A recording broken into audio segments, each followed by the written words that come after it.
네, 반갑습니다. 네, 김철호입니다. 오늘 제가 주차가 좀 막혀가지고 한 10분 늦었네요. 시작하도록 하겠습니다. 우리가 지난주에 이제 갈라디아서 1장 16절까지 했고, 이제 바울이 아라비아에 갔다라는 말을 하는데, 바울이 아라비아에 왜 갔느냐 하는 거를 오늘 한번 얘기해 보도록 하겠습니다. 일단 갈라디아서 1장 16절.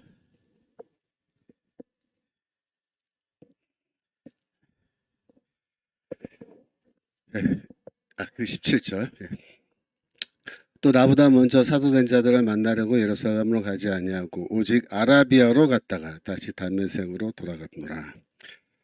자, 아라비아에 갔다라는 말 할 때 이 아라비아는 로마 행정구역으로 아라비아라고 이렇게 말씀드렸고, 그 당시에 그 아라비아 지역에 나바티안 왕국이란 왕국이 있었다 그랬죠. 근데 이 나바티안이라는 이 나라의 이름은 창세기 25장 12절에 보시면 느바옅이라는 사람입니다. 창세기 25장 12절부터 읽어볼까요? 예. 사라의 여종 애굽인 하갈이 아브라함에게 낳은 아들 이스마엘의 후에는 이러하고, 이스마엘의 아들들의 이름은 이와 같다. 그러면서 이스마엘의 장자는 느바요시요, 그 다음은 게달과 이렇게 돼 있죠. 그러니까 아브라함이 하갈에게서 낳은 아들이 이스마엘인데, 이스마엘이 아들을 여럿 낳았어요. 12 낳았는데 그 중에 첫째 아들이 느바요시예요. 근데 이 느바옅이라는 이름에서 바로 나바티안 왕국이란 그 나라의 이름이 왔다라고 그렇게 요세푸스가 얘기합니다. 그 말은 무슨 뜻이냐면은 이 아라비아 지역에 누가 살고 있었냐면 이스마엘의 후손들이 살고 있었다라는 그런 뜻입니다. 이사야서 42장 11절. 이사야서 42장입니다. 42장 11절에 보시면 이런 예언이 나와요. 광야와 거기 있는 성읍들과 게달 사람에 거하는 촌락들은 소리를 높이라. 셀라의 거민들은 노래하며 산꼭대기에서 즐거이 부르라 그랬는데, 이 게달이 누굽니까? 바로 느바요셋 남동생이에요. 그러니까 이스마엘의 둘째 아들이 게달인데, 지금 광야와 거기 있는 성읍들과 게달 사람에 거하는 촌락, 이게 어디겠어요? 그러면 바로 나바티안 왕국, 지금 그 당시에 아라비아라는 지역을 가리키는 말입니다. 그 아라비아 지역에 이스마엘의 후손들이 살고 있는데, 그 후손들의 사람들이 하나님을 찬양한다라고 되어 있어요. 왜 찬양할까요?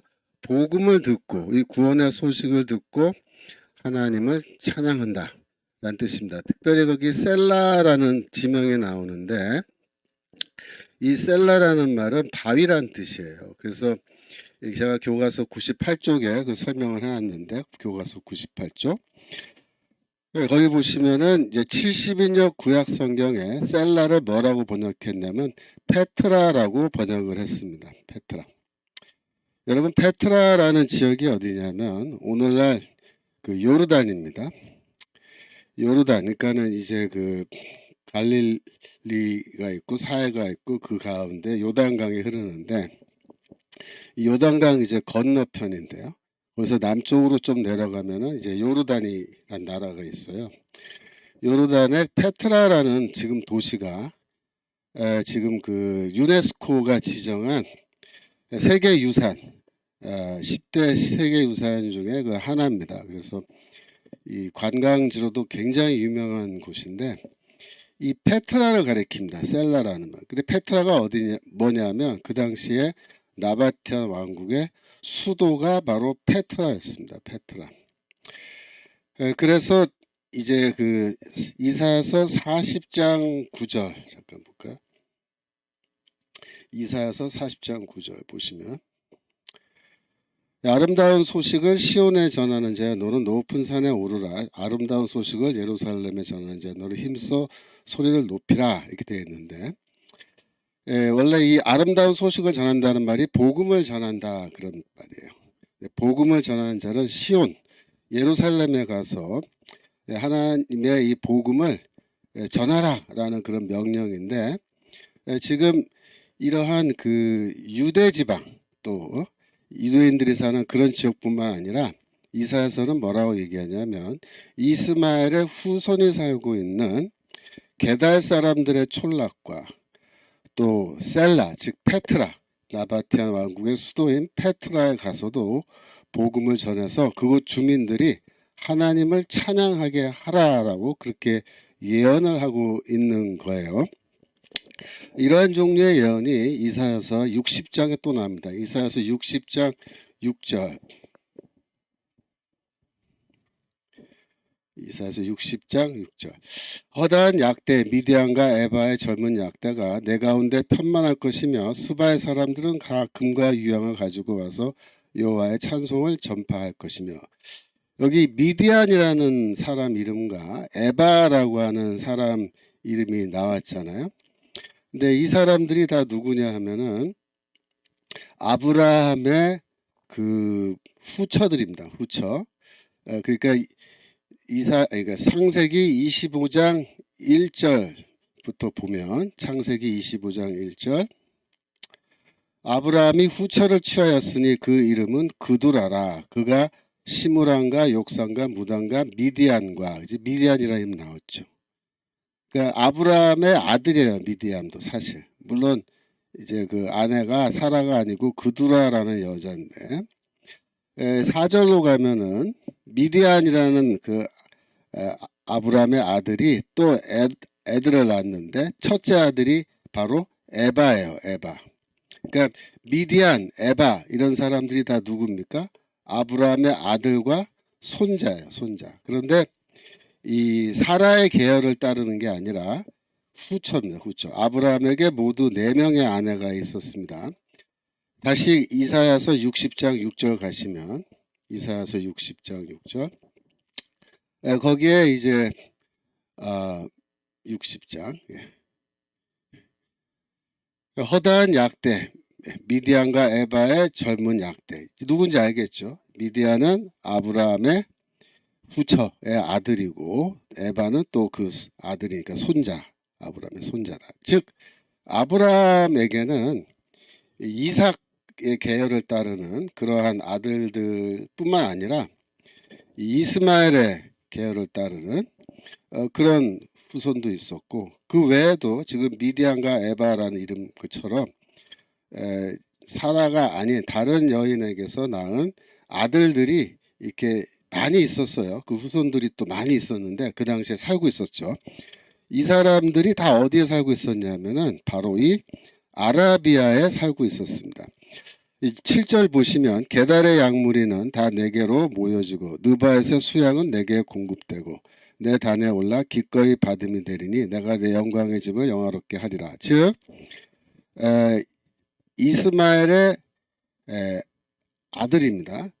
둘째 아들이 게달이고 첫째 아들이 느바요신데 게달의 양무리는 다 내게로 모여지고 느바에서 수양은 내게 공급돼서 즉 이스마엘의 후손들이 키운 양이 지금 하나님의 성전에서 이렇게 바쳐지는 거다.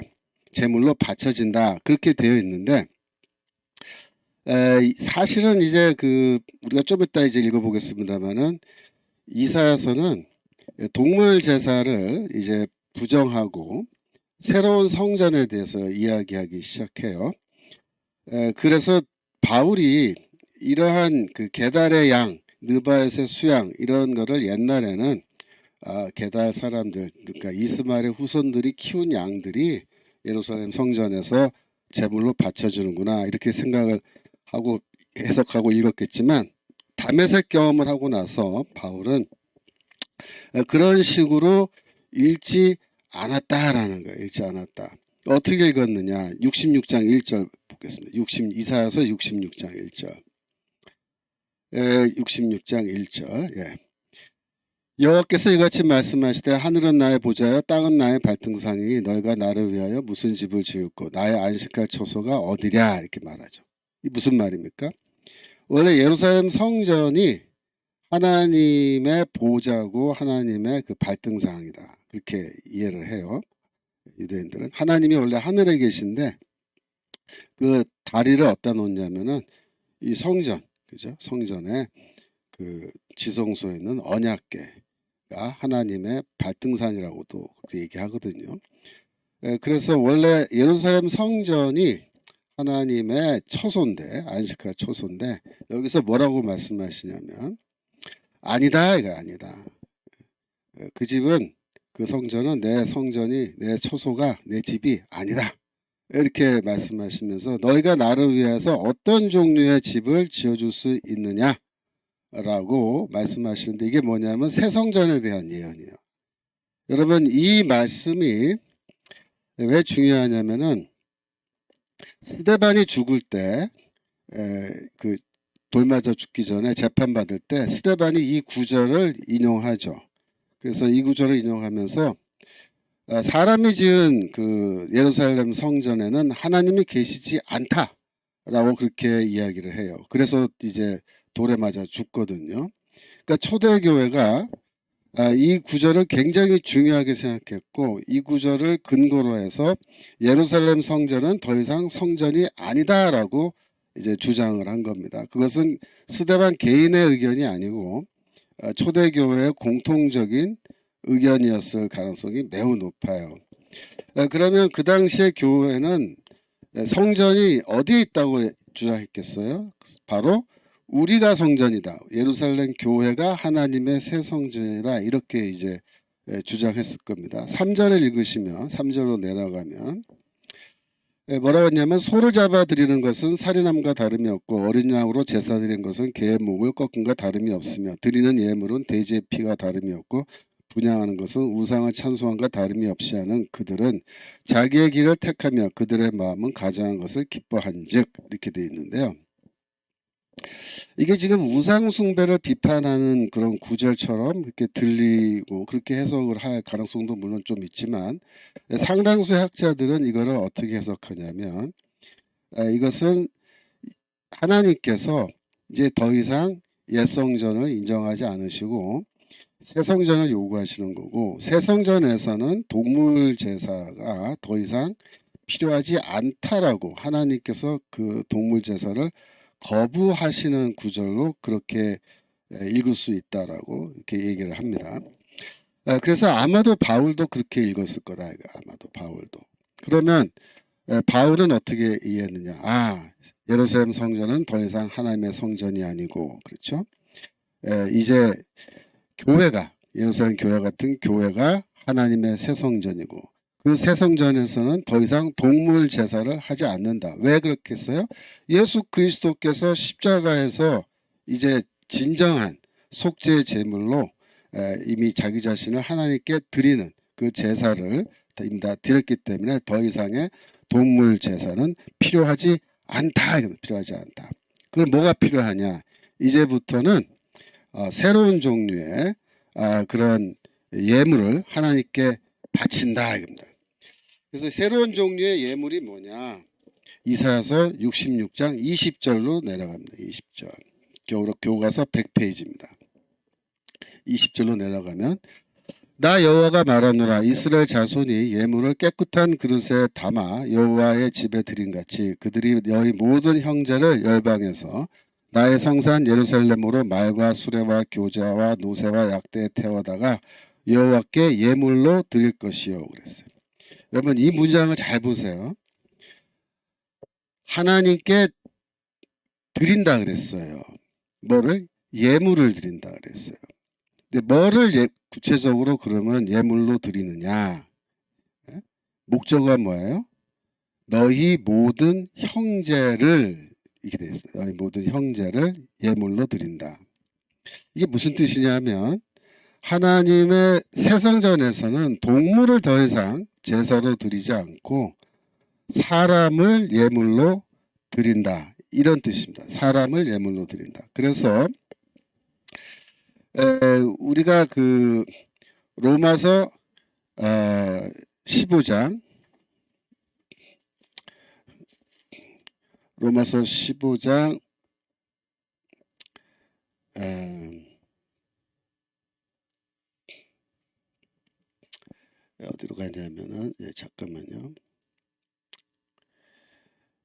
거기로 가지 뭐 로마서 12장 1절. 로마서 12장 1절. 로마서 12장 1절. 그러므로 형제들아 내가 하나님의 모든 자심이 하심으로 너희를 권하노니 너희 몸을 하나님이 기뻐하시는 거룩한 산 제사로 드리라. 이는 너희의 드릴 영적 예배이느라. 이제 그렇게 돼 있잖아요. 이 말은 뭐예요? 이 말은 이 바울이 성전에서 하나님의 새 성전에서 제사장으로서 그죠? 이렇게 자기가 사역을 하는데 이 하나님께 바칠 제물은 뭐냐면은 우리들 자신이라는 거예요. 우리들의 몸, 우리들 자신을 하나님께 거룩한 산 제물로 드리라라는 말입니다. 로마서 15장 16절 읽겠습니다. 로마서 15장 16절. 이 은혜는 곧 나로 이방인을 위하여 그리스도 예수의 일꾼이 되어 하나님의 복음의 제사장 직무를 하게 하사. 그러니까 바울이 원래 베냐민 지파 출신이기 때문에 제사장이 될 수 없어요. 율법에 따르면 제사장이 될 수 없지만 이제는 새 언약의 시대가 되었습니다. 옛 언약의 시대가 아니고. 그래서 바울도 제사장의 직무를 합니다. 교회에서. 이렇게 할 때 이방인을 제물로 드리는 그것이 성령 안에서 거룩하게 되어 받으심직하게 하려 하심이라 이렇게 말하는데 무슨 뜻이냐면 이방인을 제물로 나는 바친다 이거예요. 어떻게 바치냐면 성령에 의해서 그 이방인이 거룩하게 되어서 하나님이 받으실 수 있는 그런 단계에 도달하면 그를 내가 하나님께 제물로 바친다 이런 말입니다. 그러니까 바울은 제사장인데 사람을 제물로 드려요. 근데 사람을 물론 죽여서 제물로 드리는 건 안 되죠. 큰일 나죠 그러면. 그게 아니고 살아있는 채로 산제물이란 말이 그 말이에요. 살아있는 채로 하나님께 바치는데 하나님의 성령으로 거룩하게 되어 받으실 수 있는 수준에 도달하면은 그때 내가 이 이방인을 사람을 제물로 바친다 이렇게 하거든요. 그러니까 이런 거를 우리가 다 이제 연결해서 봤을 때 다시 이사야서 66장 20절을 보면 바울이 말하는 것과 이사야가 말하는 것이 이사야서 66장 20절. 바울이 말하는 것과 이사야가 말하는 것이 동일하죠. 66장 20절. 20절. 다시 보면은 여호와께 예물로 드릴 것이요. 제일 마지막에 되어 있죠. 목적가 뭐예요? 그들이 너희 모든 형제를 사람을 하나님께 예물로 드린다라는 말과 바울이 하는 말이 똑같죠. 그러니까 바울은 어떻게 생각했겠어요? 다시 우리 이사야서 60장 7절. 게달의 양무리는 다 내게로 모여지고 느바셋의 수양은 내게 공급되고. 이거를 읽을 때 다메섹 사건 이전에는 이스마엘의 후손들이 그죠? 게달과 느바셋이 누구예요? 이스마엘의 첫째 아들 둘째 아들이잖아요. 이스마엘의 후손들이 기른 양을 하나님의 성전에서 제물로 바치는구나. 그렇게 예전에는 생각했겠지만 다메섹 경험 이후에는 어떻게 했겠어요? 이사야서를 새로운 관점에서 읽는 겁니다. 이사야서를 새롭게 읽다 보니까 하나님이 이제 그 예루살렘 성전을 성전으로 인정 안 하시고 새 성전을 지으라고 하시는구나. 그래서 바울이 교회를 개척하고 교회를 세우면서 이렇게 돌아다니는 거예요. 그리고 그 새 성전에서는 하나님이 동물 제사를 원하지 않으시는구나. 그러니까 이런 양과 수양을 원하시는 게 아니고 사실은 뭐다? 사람을 원하시는구나. 사람은 뭐예요? 이스마엘의 후손들입니다. 이스마엘의 후손들이 하나님의 새 성전에서 제물로 바쳐지길 원하시는구나. 그렇게 하려면 어떻게 하면 되겠어요? 내가 이스마엘의 후손들이 있는 곳에 가서 예수 그리스도의 이 십자가 복음을 내가 전해야 되죠. 그러면 그 복음을 듣고 사람들이 이제 믿게 되면은 그들이 이제 교회를 모이겠고 교회 안에서 자기가 사역을 하면서 그들이 또 성령을 받고 성령 안에서 그들이 거룩하게 되고 그들이 이제 주의 종이 될 수 있고 주의 사역을 할 수 있는 사람이 됐다. 이제 준비가 됐다. 그러면은 그 사람들을 예물로 바치는 거예요. 어떻게 바치겠어요? 오늘날로 비유하면요. 목사 안수식, 그죠? 장로 안수식, 또 권사님들도 요새는 안수 많이 하죠. 권사 안수식. 또 안수 집사는 당연히 안수식을 하고 종으로 세우잖아요. 이런 게 다 뭡니까? 이게 하나님께 예물로 바치는 거예요. 그러니까 여러분들 안수가 뭐예요? 안수가 하나님께 바쳐지는 제물들에게는 이제 안수한단 말이에요. 그래서 너는 이제 더 이상 너 자신의 것이 아니다. 너는 이제부터 하나님께 바쳐졌다. 하나님께 제물로 바쳐졌다. 이제부터 너는 하나님의 사람이다. 앞으로는 너를 위해서 사는 게 아니라 주를 위해서 살아야 된다. 라는 뜻으로 안수식을 하는 겁니다. 그래서 안수식은 뭐냐면 하나님께 이 사람들을 제물로 바치는 거예요. 여러분들이 헌신 예배라고 그래서 헌신은 뭐예요? 내 몸을 하나님께 헌납한다, 바친다 그런 뜻이거든요. 그래서 이 진정한 의미의 헌신 예배는 뭐냐면 안수식이에요. 그 교회에서 뭐 장로님을 뽑고 안수 집사님 뽑고 권사님 뽑고 그래서 그 안수 예를 행하면서 예배를 드리는데 그게 뭐냐면 진정한 의미에서 헌신 예배입니다. 헌신 예배. 바울이 이야기하는 게 그거예요. 그래서 나는 이방인을 제사장으로서 하나님께 제물로 바친다. 너희의 몸을 산 제물로 하나님께 드리라. 라는 말이 다 똑같은 말이에요. 그러니까 정리하면 이런 거예요. 바울이 왜 아라비아로 갔느냐. 아라비아에 간 거는 이사야서의 예언을 바울이 이렇게 생각해 보니까 다시 한번 이사야서 60장 7절 보여주세요. 60장 7절 다시 한번 보여주세요. 게달의 양무리는 다 내게로 모여지고 이런 느바에서 수양은 내게 공급되고 이런 구절들을 새롭게 해석한 겁니다. 그리고 그 앞에 이사야서 42장 11절 다시 한번 볼까요? 이사야서 42장 11절 이사야서 시편이고 이사야서 42장 11절 광야와 거기 있는 성읍들과 게달 사람의 촌락들은 소리를 높이라.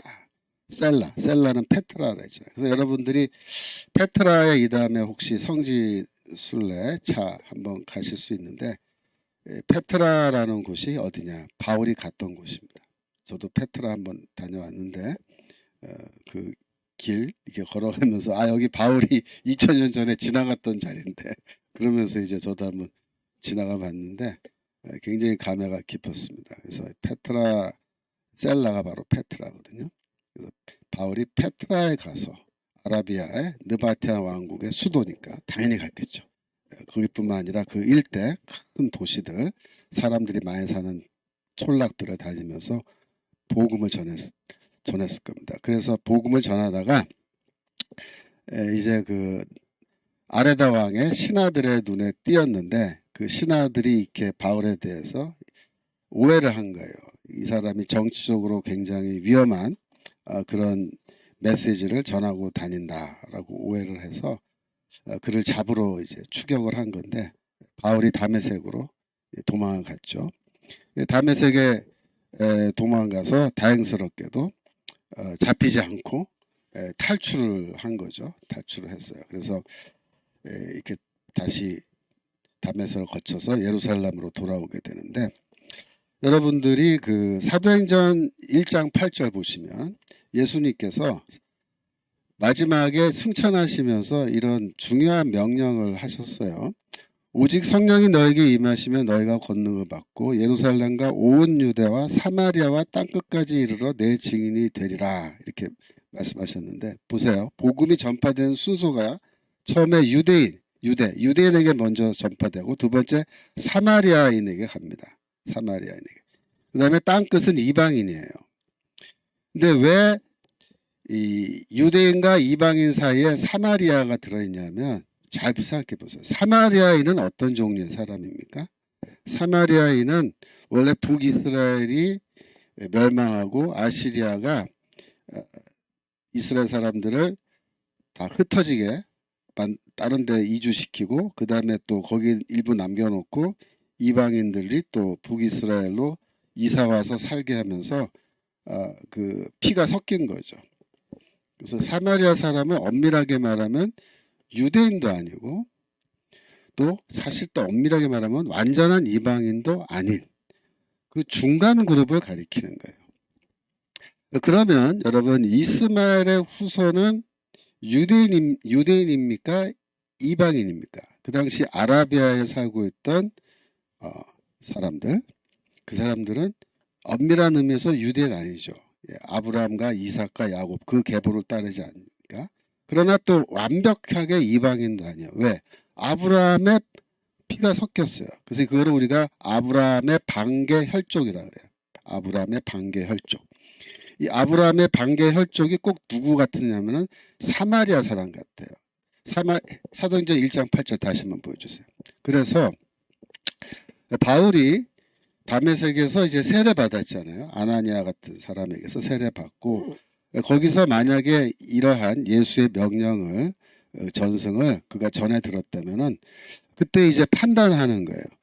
야, 내가 유대인에게 복음 전해야 되고 제일 먼저 나도 그 다음에 중간 그룹에게 복음을 전해야 되고 그 다음에 이방인을 향해서 내가 가야 되는데 그러면 어떻게 하면 좋을까? 그래서 바울이 다메섹에서 사도행전에 보면 곧바로 회당에 들어가서 예수 그리스도가 십자가에 죽은 예수가 그리스도다라고 회당에서 복음을 전했다고 돼 있어요. 사도행전 읽어보면 그 말은 뭐야? 유대인에게 제일 먼저 바울이 가서 복음 전한 겁니다. 두 번째로 어디로 갔냐면 아라비아로 갔는데 아라비아에 있는 아브라함의 반계 혈족들이 곧 뭐예요? 사마리아 사람 같은 사람들이에요. 똑같은 중간 그룹이에요. 그래서 그들에게 복음을 전한 거고 그 다음에 이제 이방인 선교로 그가 나가는데 이 순서가 정확하게 일치하죠. 그러면 이게 우연의 일치겠느냐? 제가 이제 연구를 해보니까 이거는 우연의 일치가 아니고 바울이 굉장히 예수의 명령에 정확하게 순종하여 그 순서대로 이렇게 사역을 진행한 것으로 볼 수 있다. 저는 그렇게 주장을 합니다. 그래서 여러분들이 바울이 아라비아에 왜 갔느냐 이렇게 물으시면 왜 갔겠어요? 선교하러 복음 전하러 갔다 그렇게 생각하는 게 좋을 것 같아요. 그래서 이제 그 바울이 그 앞에 하고 있는 말 그러니까 갈라디아서 1장 16절 다시 한번 보겠습니다. 갈라디아서 1장 16절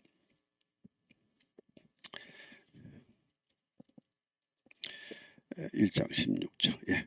그 아들을 이방에 전하기 위하여 그를 내 속에 나타나시기를 기뻐하실 때 즉 뭐예요? 내가 다메섹에서 하나님이 나에게 그의 아들을 보여주셔서 복음을 깨닫게 됐는데 그때 내가 혈육과 의논하지 아니하고 또 나보다 먼저 사도된 자들을 만나려고 예루살렘으로 가지 아니하고 이게 무슨 말이라 그랬어요? 이 계시를 봤는데 무언가 환상을 보고 어떤 말씀을 들었는데 이 내용이 이해가 안 되면 인간을 찾아가서 의논을 해야 되죠. 누굴 찾아가면 제일 좋아요? 예루살렘에 있는 사도들을 찾아가서 이게 내가 이런 환상 보고 이런 말씀을 들었는데 이게 대체 무슨 뜻이냐 설명 좀 해달라 부탁을 해야 되는데 그렇게 안 했다 그랬죠. 왜 안 했겠어요? 자기가 본 계시 다메섹 경험의 그 계시가 너무나 명확하고 복음이 무엇인지 나는 그때 이미 다 깨달았고 내가 사람한테 배운 것도 아니고 직접 내가 하나님으로부터 받은 이 복음을 내가 명확하게 이해하고 있었기 때문에 사람한테 물으러 가지 않았고 나는 곧바로 뭐하러 갔다? 복음을 전하러 갔다. 그런 의미입니다. 복음을 전하러 어디로 갔다? 아라비아로 갔다. 그렇게 얘기합니다. 그러니까 아라비아 간 거는 복음을 전하러 갔다고 보는 게 맞아요. 1장 18절 읽겠습니다. 그 후 3년 만에 내가 게바를 신방하려고 예루살렘에 올라가서 저와 함께 15일을 유할세. 그렇게 되죠. 네. 네, 그래서 이 3년 만에라는 말은 다메섹 선교를 마치고 이제 다메섹 잠깐 거쳤다가 이제 다시 온 게 언제냐? 예루살렘에 다시 온 게 3년 만에 왔다. 즉 아라비아 선교는 대체로 3년 정도 이제 한 거라 얘기죠. 게바는 누구냐면은 이제 베드로입니다. 베드로라는 말은 이름은 헬라어 이름이고 아람어로 베드로 이름은 게바라는 이름으로 이렇게 쓰는 거예요. 그래서 게바를 만나려고 방문하려고 신방하려고 이렇게 얘기한 겁니다. 예루살렘에 올라가서 15일 동안 게바와 함께 있었다. 그래서 이 게바라는 이름은 제가 교과서 104페이지에 거기에 써놨지만 이 바위란 뜻이에요. 바위. 게바. 베드로라는 말도 이제 원래 돌이란 뜻이죠. 그죠? 반석, 돌. 아까 페트라라 그랬잖아요. 페트라도 이제 히브리어로 셀라인데 셀라도 돌, 바위. 그러니까 다 돌, 바위. 그러니까 베드로 게바라는 말은 우리 한국말로 하면요. 어떤 이름일까요? 옛날에 그 바우라는 이름이 있었어요. 바우. 야, 바우야. 바우가 뭐야? 바위를 이제 바우라고 부르는데 이 바우라는 한국 이름이 이 베드로에 해당합니다. 제가 보기에. 그래서 이게 돌, 반석이라는 뜻이죠. 어떤 게바도. 근데 둘이서 이제 그 15일 동안 있었대요. 바울하고 베드로가 만나서. 재미있는 상상인데 두 사람이 15일 동안 같이 있으면서 대화를 했을 거 아니에요. 어떤 대화를 했을까요? 여러분들 한번 상상을 한번 해보세요. 예, 자, 그 채팅창에 보니까 아까 저한테 반갑다고 인사하시는 분들도 많고 근데 제가 시간이 바빠서 미처 인사를 못 드렸습니다. 반갑습니다. 다들 이렇게 아침부터 같이 공부해서 너무 기쁩니다. 여러분 한번 생각해 보세요. 베드로하고 바울이 둘이 만났는데 15일 동안 무슨 얘기하면서 지냈겠어요? 뭐 요즘에 뭐 테레비 넷플릭스에 뭐 드라마가 뭐가 재밌냐 뭐 그런 얘기 했을까요? 아니면 뭐 오늘 날씨가 좋네 뭐 나쁘네 그런 얘기 했을까요?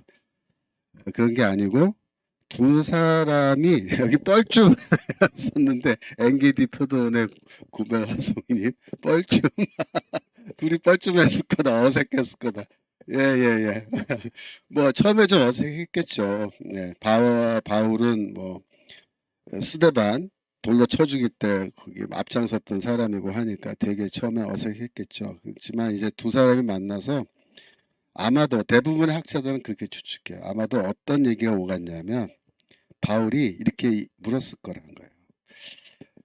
나는 살아생전에 예수를 따라다니면서 그의 말씀을 직접 듣고 배우고 그가 하시는 일을 직접 목격하는 그런 뭐 축복은 나한테 없었는데 베드로 너는 3년 동안 예수님 바로 옆에서 하시는 말씀 다 들었고 그것도 다 기억하고 있고 하신 말씀을 다 외워서 기억하고 있고 모든 사역을 다 직접 목격했을 텐데 그 얘기 좀 나한테 해줘라 이렇게 부탁했을 거예요. 왜? 바울이 예수 그리스도의 복음을 전하잖아요. 그러면 사람들한테 예수를 소개해야 되는데 예수가 어떤 분인지 자기가 직접 만나서 평소에 물론 부활하신 그리스도는 만났지만 우리 살아있을 적에 예수를 이렇게 직접 만난 적이 없으니까 본 적이 없으니까 여하튼 어떤 식으로건 예수에 대한 이야기를 해줘야 되는데 그 정보가 있어야 될 거 아니에요. 그래서 베드로한테 15일 동안 주로 바울이 들었을 거라는 거예요. 바울이 많이 얘기하지 않고 오히려 바울은 많이 듣고 베드로는 계속 얘기를 많이 했는데 우리가 그걸 뭐라고 얘기하냐면 예수에 대한 전승을 바울에게 전달해 줬다 그렇게 말합니다. 그 말은 쉽게 말하면 이거예요. 예수께서 하신 말씀들 복음서 마태 마가 누가 요한복음이 우리에게는 지금 있잖아요. 근데 그 시대에는 복음서가 없었단 말이에요. 아직 복음서가 기록되기 전이란 말이에요.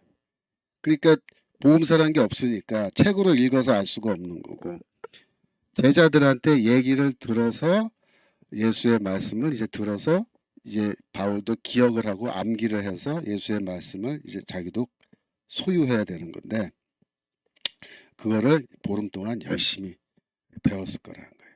그렇죠? 예.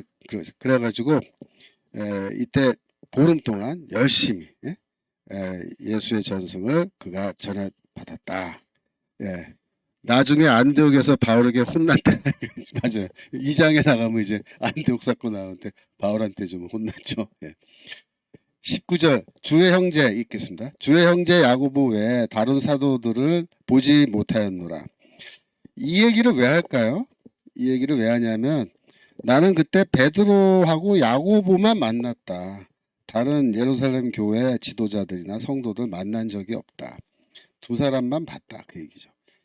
20절에 보면은 보라 내가 너에게 쓰는 것은 하나님 앞에서 거짓말이 아니다.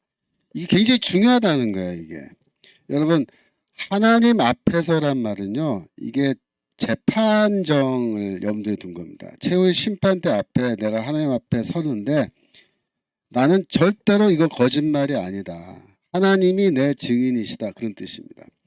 그러니까 하나님을 내 증인으로 소환하는 거는 그런 건 자주 하면 안 돼요. 자주 하지도 못하는 건데 이걸 중요할 때만 이런 말 하는데 중요한 말이 뭐예요? 야고보 외에 다른 사도들 본 적이 없다. 그러니까 이제 뭐냐 하면은 나는 그러니까 그 다시 예루살렘에 돌아갔을 때 베드로하고 야고보만 만났고 두 사람 만난 기간도 매우 짧았다. 그 얘기입니다. 그 말은 뭐냐면 나는 절대로 이 복음을 사람에게서 전달받은 게 아니다. 사람에게서 배운 게 아니다. 그런 얘기입니다. 이거는 굉장히 짧은 만남이었다라는 뜻으로 보름간 유했다. 그렇게 얘기하는 거예요. 여기 이제 야고보 이름이 나왔으니까 말인데 예수님의 형제들이 여럿 있었어요. 마가복음 6장 3절. 마가복음 6장 3절에 보면은 예수님의 형제들 이름이 나와요. 이 사람이 마리아의 아들 목수가 아니냐, 야고보와 요셉과 유다와 시몬의 형제가 아니냐. 즉 5형제인데 딸은 지금 여자 형제는 지금 언급이 안 돼 있는데 이름이 첫째 아들이 예수, 둘째가 야고보, 셋째가 요셉, 넷째가 유다입니다. 여러분 잘 보세요. 성경에 야고보서 있죠. 야고보서. 그 야고보서는 누가 쓴 거예요? 바로 이 야고보입니다. 예수의 동생 야고보입니다. 유다서 있죠. 유다서. 그 유다서는 누가 썼어요? 가룟 유다가 썼나요? 아니죠. 가룟 유다 아니고 예수의 형제 유다입니다. 셋째 동생이죠. 예. 그 유다가 이 유다서 썼어요. 그러니까 예수의 형제 중 2명이 신약 성경의 책 한 권씩을 쓴 거예요. 이 사람들이 다 나중에 예루살렘 교회의 지도자가 된 겁니다. 지도자가. 그런데 6장 3절에 보면은 이 형제들이 이렇게 이름이 나오는데 카톨릭에서는 어떻게 얘기하냐면 성모 마리아 이렇게 얘기하면서 성모 마리아는 예수만 낳고 더 이상 그 다른 아들들을 낳지 않았다.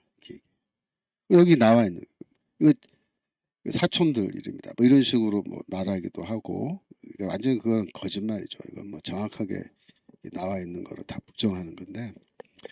그래서 이 카톨릭에서는 그러니까 예수의 어머니 마리아가 예수 낳은 것도 이제 그 성령의 능력으로 잉태한 거니까 그 뭐 사실상 남자와 잠자리 같이 해서 애 낳은 거 아니다 이렇게 말하면서 성모 마리아는 끝까지 이제 그 처녀로 살다 죽었다 이렇게 얘기하는데 우리 개신교는 그런 거 필요 없어요. 왜 꼭 성모 마리아가 뭐 죽을 때까지 처녀로 살아야 됩니까? 그 여기 애 낳았다고 다 돼 있고 그런데 말도 안 되는 소리죠. 그래서 우리는 그 카톨릭의 그런 가르침하고는 상당히 다른 입장이라는 걸 여러분이 아셔야 되고 그다음에 그 교과서 107페이지에 그 제가 그 유세비우스의 그 교회사에 나오는 야고보의 죽음에 대한 기록을 제가 좀 소개해 놨는데 제가 한번 읽어드리겠습니다. 책 없으신 분도 있을 수 있으니까. 이때 어떤 사건이 있었냐면은 주후 62년에 AD 62년에 야고보가 돌에 맞아서 순교를 했어요. 근데 이제 예수의 형제인데 예루살렘 교회 지도자였죠. 근데 그때 사건에 대해서 유세비우스가 뭐라고 기록했냐면, 야고보는 훌륭한 사람이고 그의 의에 관해 모든 사람들 가운데서 추앙받고 있었기에 심지어 유대인들 중에 더 생각이 있는 사람들은 이것이 예루살렘이 로마군에 의해 포위당한 이유라고 생각했다. 그리고 그에 대한 그의 도넘은 행동, 바로 그 이유 때문에 그의 순교 후에 곧바로 예루살렘이 포위되었다. 이렇게 말해요. 여기에 그의 야고보의 의에 관해 모든 사람들 가운데 추앙받고 있었다. 그렇게 되어 있는데, 이건 무슨 뜻이냐면, 믿지 않는 유대인들도 야고보를 존경했단 말이에요. 왜 존경했냐면 그의 야고보의 의 때문에. 이때 의는 무슨 뜻이겠어요? 야고보가 율법을 잘 지켰다, 그런 뜻입니다.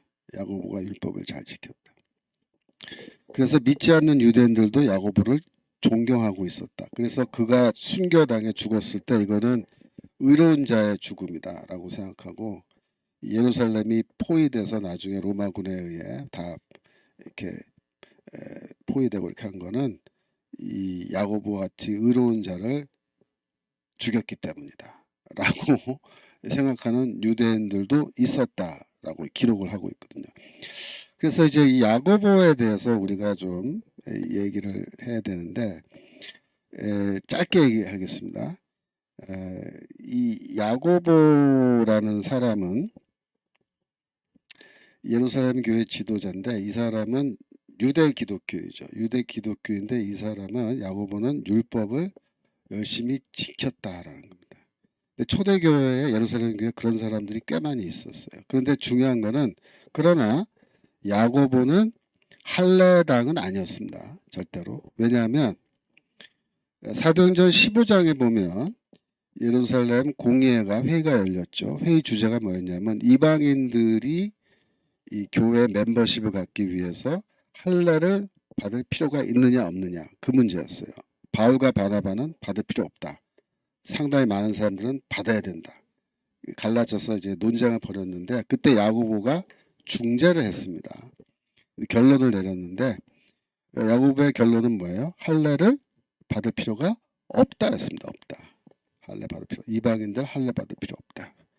그러니까 야고보는 할례당이 아니에요, 절대로.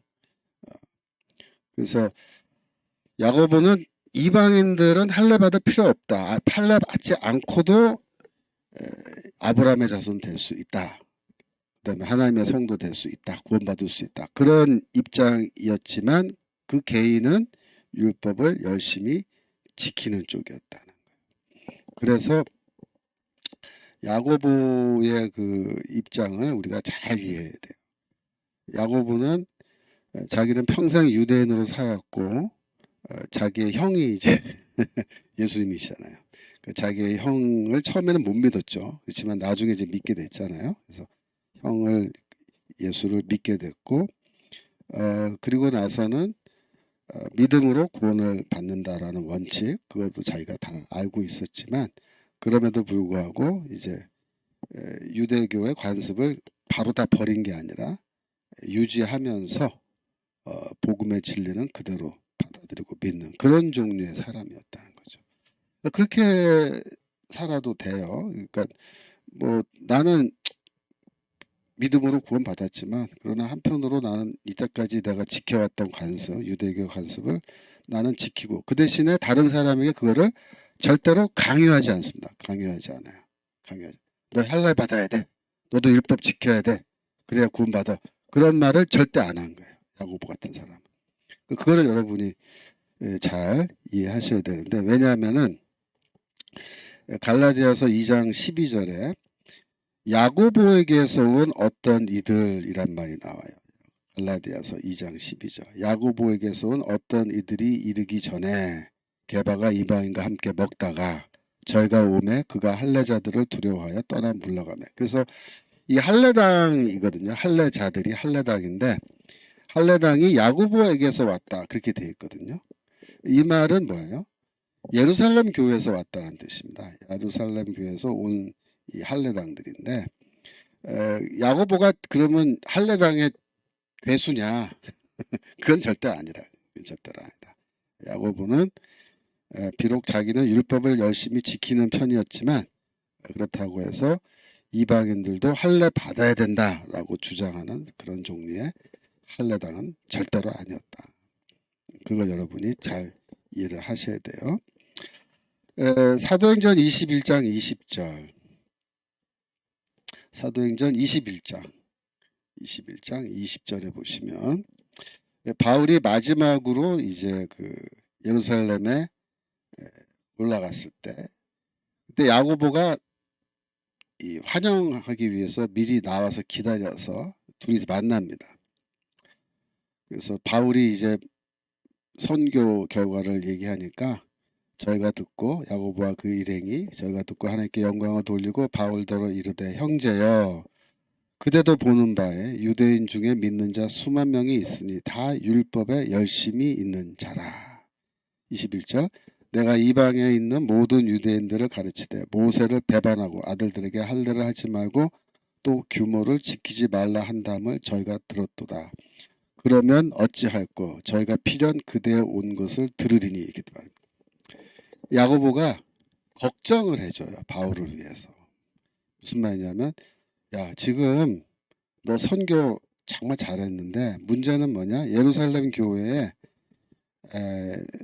성도가 굉장히 많은데 수만 명이라고 얘기하고 있는데 많이 있는데 그들 전부가 20절 다시 한번 보세요. 20절 그들 모두가 율법에 열심히 있는 자들이다. 이렇게 얘기해요.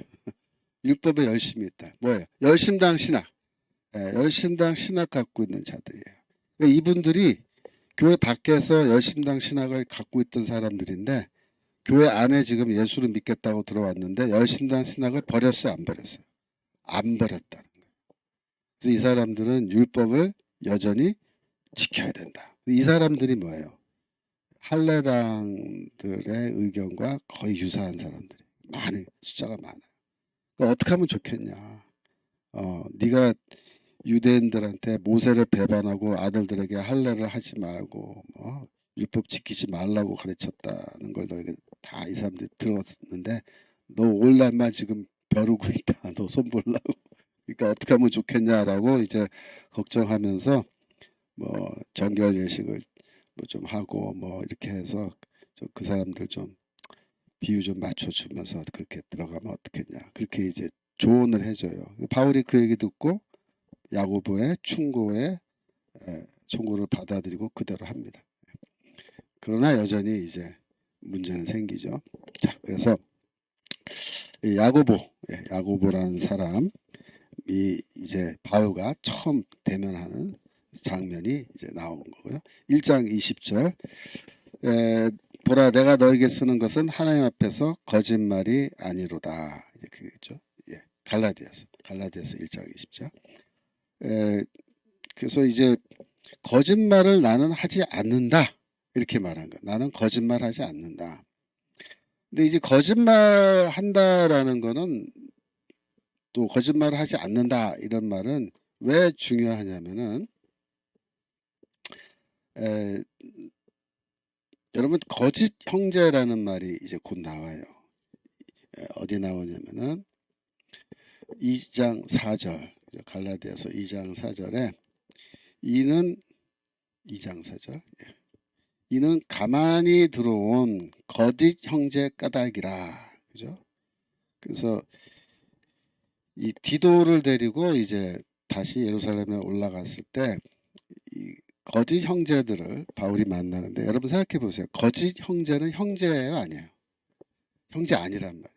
각자 형제니까 형제 아니에요. 이 말은 거짓이란 말이 그 앞에 붙어 있잖아요. 그래서 헬라어로 이제 수도라는 그 접두입니다. 수도. 요게 붙어 있으면 거짓이란 뜻이에요. 근데 나는 거짓말을 안 한다. 이 말은 뭐예요? 나는 거짓 형제 혹은 거짓 사도가 아니다. 이런 뜻입니다. 지금 갈라디아서에서는요, 이 할례당과 바울 사이에 설전이 오고 가고 있는데 양쪽이 서로 어떻게 공격하냐면 너 가짜 사도야 이렇게 말해요. 너 가짜 사도. 바울은 나 진짜 사도야 그러면서 할례당 너희가 가짜 사도야 이렇게 서로 이제 논쟁을 벌이는 건데 그 논쟁의 핵심 단어가 뭐예요? 거짓이란 단어. 거짓, 수도. 그래서 나는 거짓말을 하지 않는다라는 말을 할 때는 어떤 뉘앙스가 있어요? 나는 거짓 사도 아니다. 나는 참 진리만 말하는 참 진리만 말하는 그런 사도다. 거짓말하는 사람들 누구냐? 너희 할례당들이 지금 거짓말한다. 그런 뜻입니다. 아시겠죠? 그래서 거짓말하지 않는다라는 요 말 자체도 굉장히 그 뉘앙스가 있는 말이죠. 우리 채팅창에 보니까 바울 제자 디모데도 할례 받았다라고 돼 있죠. 예. 사도행전 16장 1절 가보겠습니다. 이 디모데 할례도 조금 설명이 필요해요. 바울이 더베와 루스드라에 이름에 거기 디모데라 하는 제자가 있으니 그 모친은 믿는 유대 여자예요. 그러니까 믿는다는 말이 뭐예요? 성도란 말이에요. 성도. 부치는 헬라인이라. 더베와 루스드라는 갈라디아 지방의 남쪽 지역이죠. 그러니까 예전에 우리가 남갈라디아서 북갈라디아서 얘기했는데 남갈라디아 지방에 바울이 선교하러 갔었죠. 언제 갔네요? 1차 선교여행 때. 바나바와 더불어서 1차 선교여행 때 더베 루스드라가 지나갔죠. 그때 거기 전도해서 교회에다 세웠죠. 아마도 디모데 엄마가 그때 아마 아버지도 믿었을 것 같은데 하여튼 엄마 아버지가 그때 복음을 듣고 엄마는 이제 믿은 거죠. 최소한 엄마는 믿은 거예요. 그러면 그때 디모데는 믿었겠느냐 안 믿었겠냐? 아마도 그때 다 믿었을 걸로 봐요. 그래서 사도행전 16장 1절에서 2절로 내려가서 디모데는 루스드라와 이고니의 형제들에게 칭찬받는 자니 그죠? 바울이 그를 데리고 떠나고자 할세 그 지경에 있는 유대인들을 인하여 그를 데려다가 할례를 행하니 이는 그 사람들이 그에 붙이는 헬라인인 줄을 다 알고 있기 때문이다. 그렇게 말합니다. 자, 무슨 말이냐면 디모데는 이미 예수 믿고 구원 받은 거예요. 믿음이 있고. 그런데 이제 디모데를 데리고 간다는 말은 뭐냐면 디모데를 동역자로 사역자로 세워서 자기 동역자로 데리고 가는 겁니다. 같이 주의 일을 하기 위해서. 그렇게 하는데 그때 디모데에게 할례를 준 거예요. 왜 줬냐면 그의 아버지가 헬라인이기 때문에 그렇게 얘기합니다. 무슨 말이냐면 이 바울은 이방인을 위한 사도지만 이방인들이 제일 또 많이 모여 있는 곳이 어디냐면 유대교 회당 안에 모여 있어요. 또 거기 들어가면 헬라인들이 많거든요. 그래서 그 사람들에게도 복음을 전하는데 물론 유대인에게도 복음을 전하고 그래서 회당에는 반드시 들어가서 바울이 복음을 전해요. 그런데 회당에 들어가서 복음을 전하려면요 유대인이라 해야 돼요. 근데 바울의 그 동역자 중에서 디도 같은 사람은요 헬라인인데 디도한테는 절대 할례를 안 줘요. 2장에 이제 갈라디아서 2장에 나오지만 디도한테 할례 주라고 할례당들이 거짓 형제들이 막 난리 치는데 바울이 끝까지 할례 안 줘요. 버틴다고요. 왜? 그 복음의 진리에 맞지 않기 때문에. 그런데 디모데는 이미 예수를 믿고 구원 받았는데 할례를 줬어요. 왜 줬느냐? 그 아버지가 헬라인이기 때문에 디모데는 유대인으로서 회당의 멤버십을 갖지 못하고 있기 때문이에요. 여러분들이 이제 목사님들이 많은 분들이 설교 시간에 뭐 설교하면서 유대인들은 엄마가 유대인이면 아들은 자동적으로 유대인이 된다라고 그렇게 이제 많이 말씀 들으셨을 거예요. 그 말도 맞아요. 틀린 말은 아니에요. 그 말이 이제 뭐 탈무드에도 나오고 다 나와요. 그런데 학자들이 또 연구를 해보니까 어떤 게 있냐면 1세기 유대교 안에서 이방인과 결혼하는 거는 배교로 봤다라는 그런 기록들이 있어요. 그러니까 디모데 엄마가 유대인이었는데 유대 여자였는데 헬라인과 결혼했잖아요. 그건 뭐다? 배교다 그렇게 보는 견해도 1세기에 있었다는 거예요. 그래서 그러면 엄마가 배교자예요. 배교자란 말은 더 이상 유대인이 아니란 뜻이에요. 그러면 그 아들 디모데는 유대인 취급받을 수 있을까요? 못 받는단 말이에요. 그러니까 바울이 일부러 디모데에게 할례를 줘요. 그 말은 무슨 뜻이냐면 바울이 죽으면, 그죠? 바울이 순교해서 죽으면 회당에 들어가서 복음을 전하는 이 사역은 누가 대신할 수 있을까요? 디도가 대신할 수 없어요. 디도는 할례 안 받았기 때문에 못 들어가요. 거기서 복음 못 전해요. 그러나 만약에 디모데가 할례를 받으면 뭐예요? 디모데는 유대인이 되는 거예요. 법적으로. 회당에 멤버십을 가질 수 있고 회당에 들어가서 발언할 수 있어요. 그러면 이 디모데를 잘 키워서, 그죠? 잘 키워서 이제 좋은 사역자, 설교자로 전도자로 만들어 놓으면은 바울이 죽은 뒤에 어떻게 해요? 그죠? 회당에 들어가서 계속 복음을 전하는 그 사역이 지속될 수 있다고요. 여러분 잘 보세요. 바울이 죽기 전에 두 사람한테 편지 썼어요. 바울이 편지를 개인한테 보낸 거는요, 이거밖에 없어요. 디도서, 디모데, 전후서. 그렇죠? 디도와 디모데가 왜 중요해요? 바울한테 왜 중요해요? 내가 죽으면 그 사역을 물려받아서 디모데는 유대인에게 계속 복음 전하면서 또 회당에 있는 헬라인들에게도 복음 전하고, 디도는 원래 처음부터 이방인의 사역자니까 이방인을 위해서 계속 복음 전하고 이렇게 하는 거예요. 여러분들이 리더십 이론이라는 게 있어요. 리더십 이론. 리더십 이론에서 좋은 리더를 뭐라고 설명하냐면 좋은 리더의 조건들 쫙 나오는데 그 중에 하나가 뭐냐면 후계자를 미리 선발하여 오랫동안 옆에 놓고 훈련시키는 리더가 좋은 리더다. 그렇게 얘기해요. 훌륭한 리더는 어떻게 한다고요? 자기 후계자를 미리 뽑아서 지정해서 자기 옆에 두고 오랫동안 훈련시킨대. 그게 훌륭한 리더라는 거예요. 아시겠어요? 그러니까 바울은 훌륭한 리더야 아니에요. 아주 훌륭한 리더예요. 왜?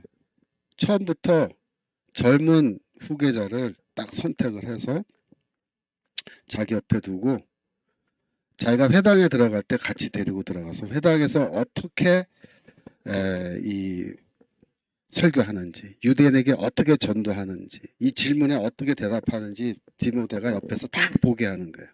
계속 보게 하는 거예요. 그 다가 죽으면 그거 이어서 하는 거죠. 그렇죠? 예. 그러니까 이 디모데 할례는 그렇게 생각하셔야 돼요. 자, 여기 채팅창에 질문이 있어요. 히브리서는 바울이 썼나요? 원래 전통적으로 교회는 히브리서를 바울이 썼다라고 그렇게 이제 봤어요.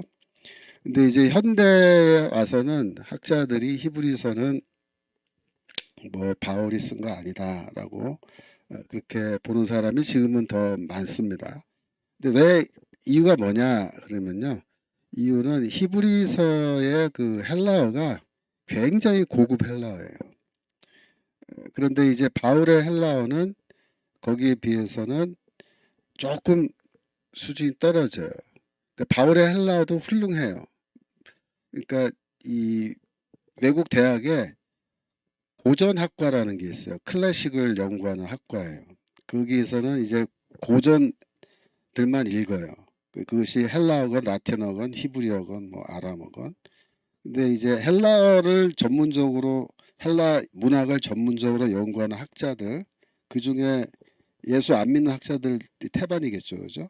근데 이런 사람들도 바울의 편지를 읽어요.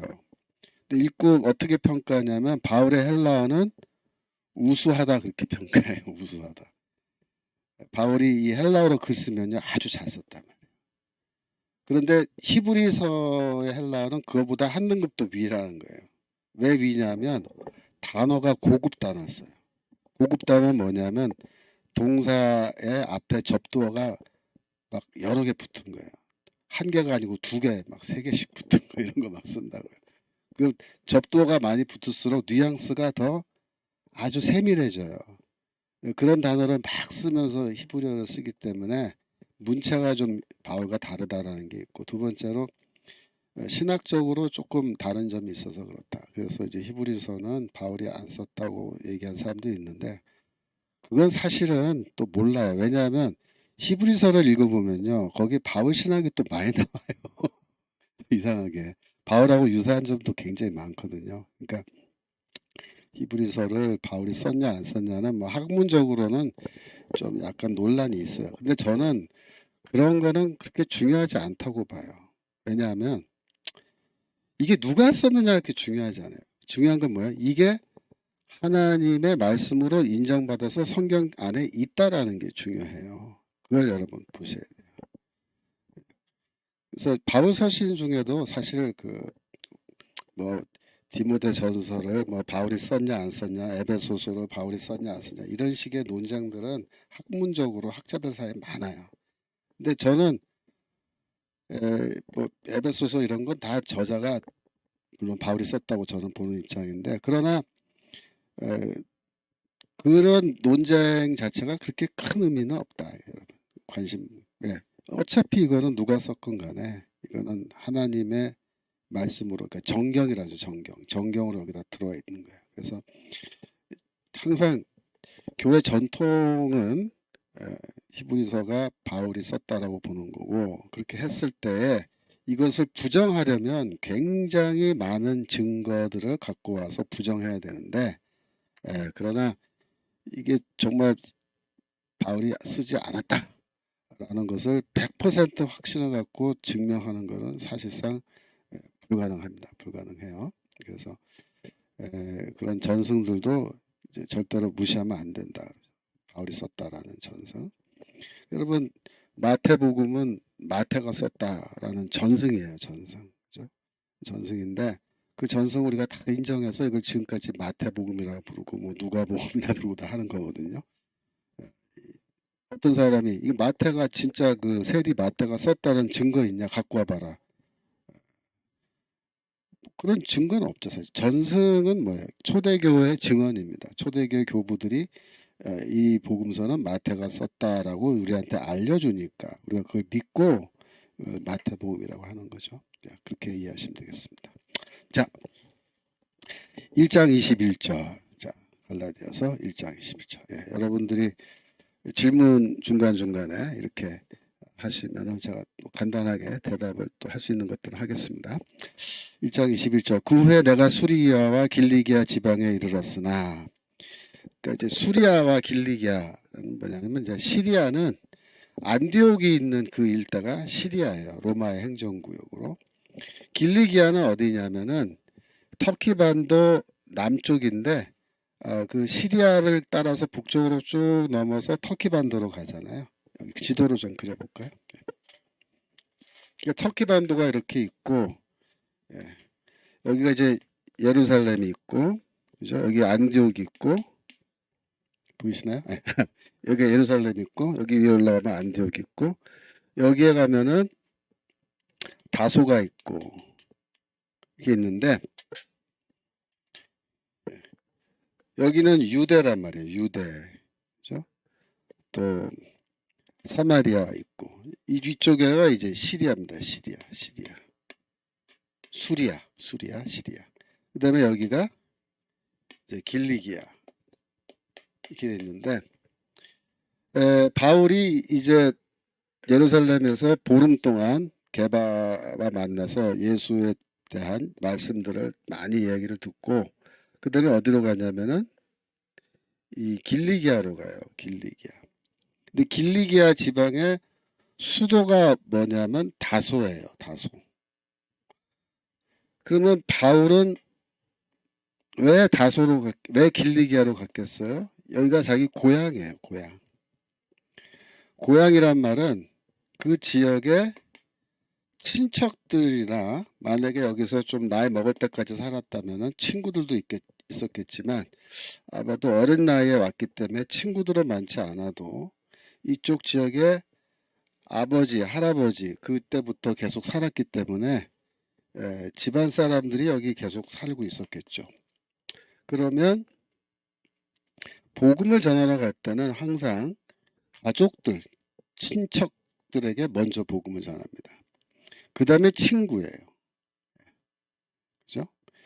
그래서 이런 그 지역에 길리기아 갔을 때는 이제 다소에 가서, 그 항구 도시거든요. 다소에 그 일대에 이제 복음 사역을 전한, 복음 사역한 겁니다. 그래서 이 다소에 가서, 길리기아 지방에 가서 이제 그 활동한 거, 거기에 대해서는 사도행전에 아무런 기록이 없어요. 그러니까 우리가 이 시기 바울이 길리기아에 가서 선교 활동한 거에 대해서는 별로 정보가 없어요. 아는 게 없어요. 그런데 이제 여기서 선교를 잘했느냐 못했느냐, 잘했을 걸로 봐요.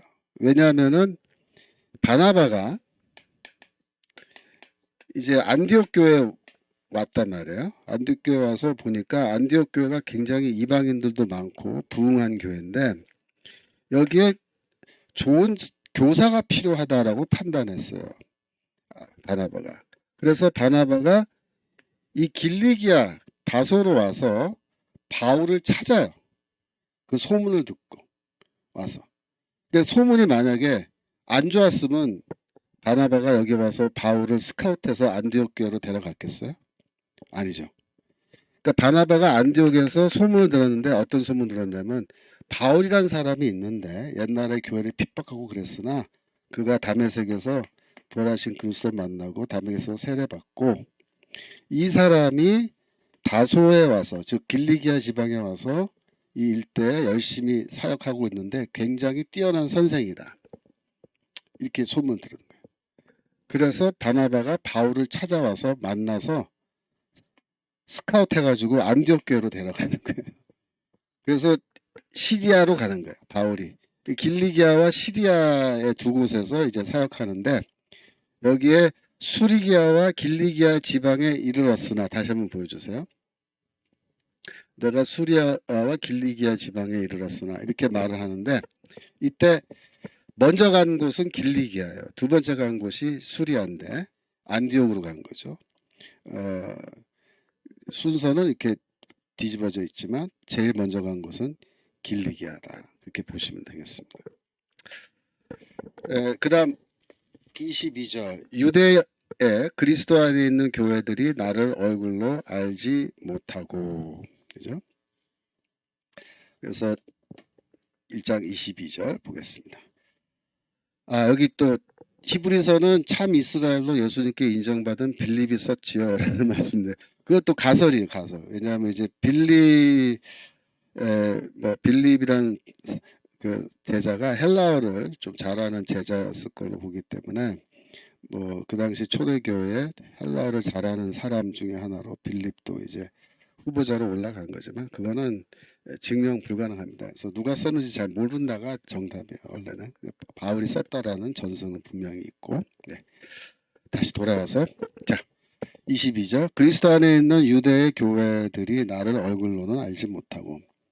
그래서 이제 교회라는 말이 나왔는데 그리스도 안에 있는 유대의 교회다 이렇게 말합니다. 여러분이 제가 교과서 112쪽에 해놨는데 이 교회라는 말은 헬라어로 에클레시아라는 말인데 이 단어가 어떻게 활용되던 단어냐면 세속 헬라어에서는 민회라는 말로 사용되었습니다. 사도행전 19장 32절. 사도행전 19장 32절.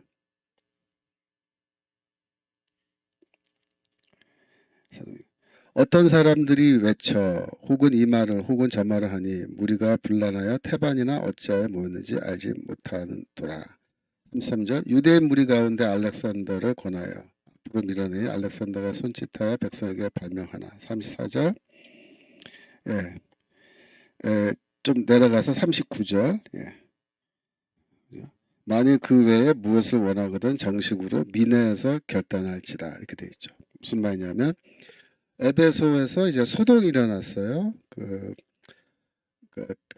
바울이 그 우상 숭배를 비판하니까 그 아데미 여신의 그 신전 모형을 만들어 팔던 뭐 은장색 이런 사람들이 장사가 안 된다. 그래갖고 이제 바울을 공격하고 소동이 일어났는데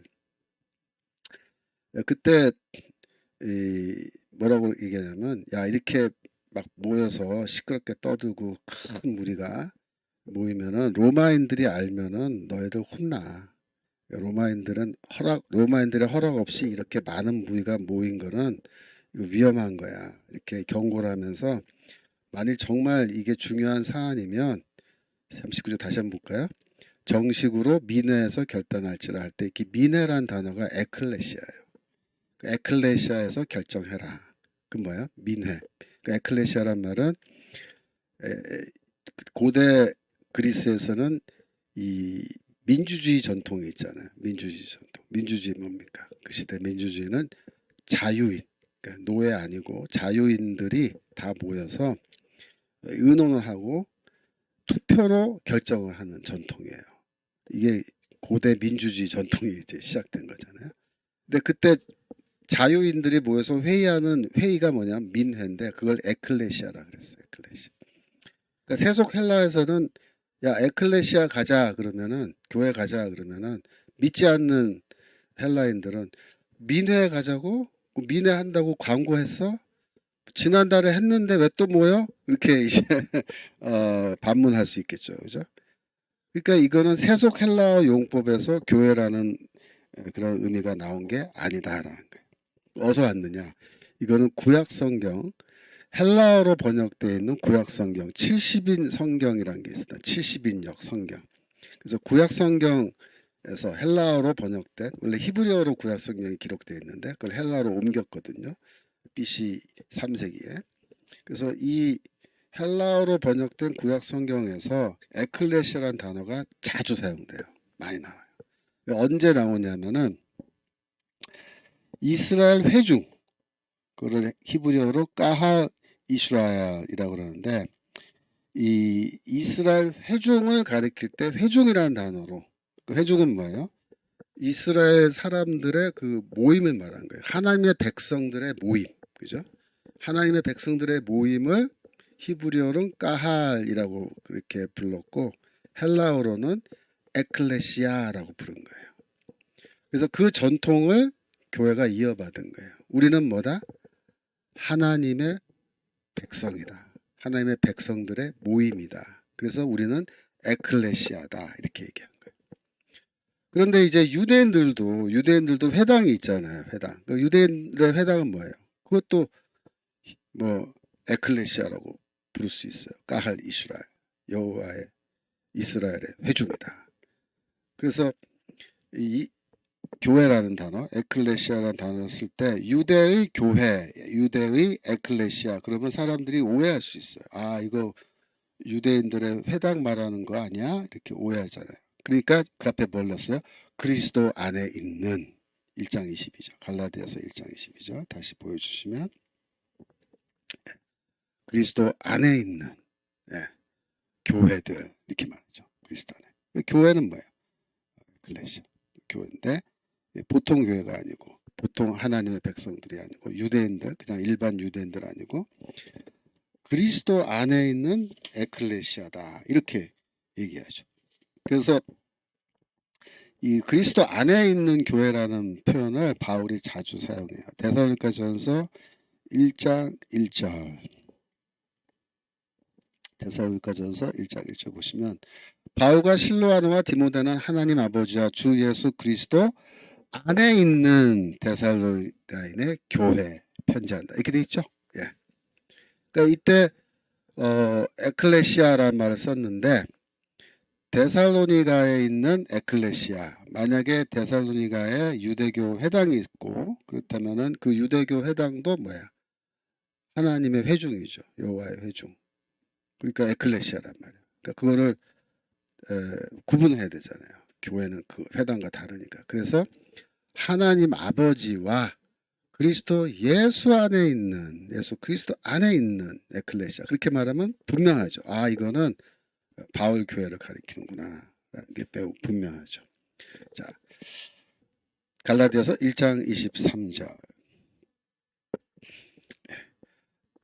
23절. 다만 우리를 핍박하던 자가 전에 잔해하던 그 믿음을 지금 전한다 함을 듣고 그랬죠. 바울이 예전에 교회를 핍박했죠. 그래서 그 소문은 뭐 유대에 있는 교회들에 뭐 다 전해져서 아는 거죠. 바울이란 사람이 악독하게 교회를 핍박하고 있다. 우리를 핍박한다. 그런데 이제 소문이 바뀌었어요. 뭘 바뀌었냐면 우리를 핍박하던 자가 바울이 그 전에 잔해하던이란 말은 멸하려던 혹은 이제 파괴하던 그런 뜻입니다. 그 믿음을 지금은 전한다 함을 들었다. 그래서 여기서 전에와 지금에 동그라미 치세요. 전에와 지금. 예전에는 이렇게 했는데 지금은 이렇게 한다. 이런 식의 표현이 개종을 한 사람들에게서 나타나는 일종의 양식이라고 그랬죠. 전에는 죄악 가운데 살았으나 지금은 주의 영광을 위해서 산다. 그죠? 전에는 지금은. 그래서 과거와 현재를 이렇게 대조하는 건데 전에는 바울이 어떻게 했어요? 교회를 핍박했다. 전에는. 근데 지금은 그 믿음을 전한다. 이렇게 말하죠. 근데 여기 믿음이라는 말이 이게 복음이라는 뜻으로 사용된 단어예요. 복음의 별명이에요. 복음을 전한다라는 것을 지금 여기서 믿음을 전한다. 이렇게 얘기한 건데 이 왜 믿음이 복음의 별명이 될 수 있느냐? 그러니까 복음의 핵심이 뭐예요? 바울 복음의 핵심이 믿음으로 의롭다함을 받는다. 그거잖아요. 이 믿음으로. 그러니까 바울 복음의 핵심이 믿음이니까 또 일반 사람들이 그러니까 바울 외에도 다른 사도들이 전하는 복음도 똑같거든요. 사실 믿음으로 구원받는다. 의롭다 하심 받는다. 이거니까 그런 면에서 믿음이 핵심 단어란 말이에요. 복음에. 그래서 복음을 전한다라는 말과 믿음을 전한다 말이 사실 같은 뜻으로 사용될 수 있다. 사용될 수 있다. 그래서 이 바울이 이제는 복음을 전하고 있다라는 말을 유대에 있는 사람들이 듣고 그 사람들은 나를 얼굴로는 뭐 직접 알지 못하지만 그런 사람들이 많겠지만 세월이 좀 흘러서 이 사람들이 24절 나로 말미암아 영광을 하나님께 돌리니라. 영광을 하나님께 돌린다. 영광을 돌린다. 그 말이 찬양한다. 찬양한다. 그래서 하나님을 찬양했다. 나 때문에 하나님을 찬양했다.